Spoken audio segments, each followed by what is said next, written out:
Biri yüksəklikdən baxanda diksinir, başqa birinin liftə girəndə nəfəsi daralır, bir başqası isə iynə görəndə titrəyir. Bu sadəcə qorxu deyil, bu iz qoymuş bir keçmişin qayıdışıdır. İnsan bəzən bir şeyin özündən yox, onun təmsil etdiyi yaddaşdan qaçır. Fobiya ağlın pıçıldadığı bir qorxunun bədənin haykırtısına çevrilməsidir. Hər şey bir anda olmur. Fobiyanın toxumu uşaqkən insanın ilk dəfə özünü gücsüz hiss etdiyi bir anda atılır. Məsələn, it hürür, uşaq diksinir. Amma orada onu sakitləşdirəcək heç kim yoxdur. Uşaq qorxu ilə baş-başa qalır və beyin ilk mesajı yazır. Bu hiss təhlükəlidir. Sonra həmin duyğu başqa şəraitdə yenidən yaşanır. Məsələn, uşaq qaranlıq otaqda yenə qorxur və yenə təkdir. Artıq burada qaranlıq təhlükə simvoluna çevrilir. Beyin ikinci mesajı yazır. Qaranlıq bərabərdir təhlükə. Fobiya bu məqamda emotional encoding, yəni emosional kodlama nəticəsində bir refleks olaraq yenidən proqramlanır. Yəni zehin həmin anın hissləri ilə görüntülərini birləşdirərək yaddaşa atır ki, gələcəkdə bənzər hadisələri təhlükə kimi tanısın. Zaman keçir, insan böyüyür, amma bədən hələ də həmin siqnalı tanıyır. Qaranlıq otağa girəndə qorxu simptomları aktivləşir.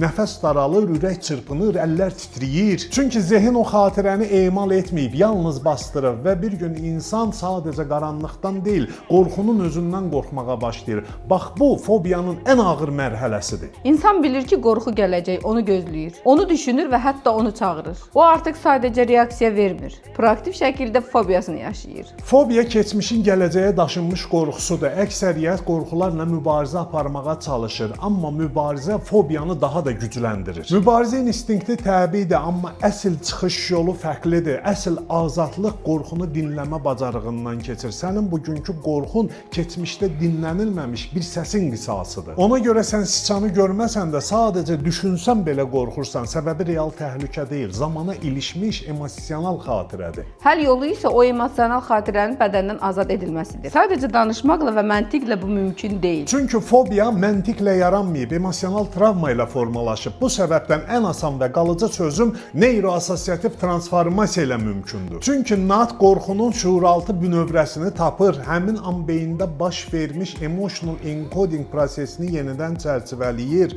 Orada ilişib qalmış hissi neytrallaşdırır və qorxunun bədənə verdiyi avtomatik reaksiya yox olur. Fobiya ilə savaşmayın, onunla tanış olun dəyərli dostlar. Çünki hər qorxunun içində sənin unutduğun bir xatirənin səsi var. Fikirləriniz çox dəyərlidir.